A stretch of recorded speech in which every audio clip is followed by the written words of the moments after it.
The cockpit was filling with smoke, the metal was burning through the soles of his boots, and outside the perspex the German fighters were already circling to watch him burn. The morning of February 20th, 1944, was known simply as the start of Big Week. Our target was Leipzig, Germany, a deep, punishing strike designed to cripple the heart of the Nazi aircraft industry. We were flying a B-17 Flying Fortress named the Old 666X, and if the name didn't already feel cursed, the mission certainly would. I was the pilot, then Lieutenant Colonel Bill Lawley. I remembered the air inside the unpressurized bomber at 25,000 feet, a bitter, dry cold that seeped into the marrow. But that day the cold was being aggressively fought by the heat of the battle itself. The German flak, the anti-aircraft fire, was unlike anything we had seen. It wasn't just metal bursting around us, it was a solid, black wall. The noise inside the fuselage was a non-stop, deafening cacophony of explosions.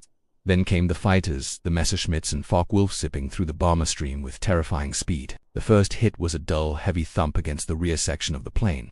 Then came the screaming. "Lawley, number 3 is gone." The frantic voice of the co-pilot, Captain Harry Howard, cut through the intercom. Engine number 3, on the right wing, had taken a direct hit. It was trailing a thick ribbon of oily black smoke, windmilling uselessly. Before I could compensate, the second blow landed, tearing into the fuselage behind the cockpit. The plane lurched violently, dropping us several hundred feet in a terrifying second.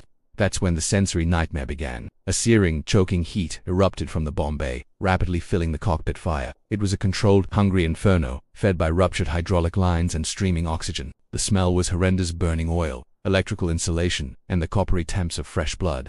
Then came the casualty reports, each one worse than the last. The flight engineer was dead. The navigator was critically wounded. Worst of all, the bomb bay doors which we were about to open over the target were jammed open and partially destroyed. The constant drag was slowing us down, dropping us out of the protective formation. We were alone, crippled, and burning over the most hostile airspace in the world. Harry and I fought the controls, wrestling the damaged plane to stay level. But the smoke was relentless. It wasn't just obscuring the gauges, it was burning our lungs, stinging our eyes, and turning the cramped cockpit into a claustrophobic, suffocating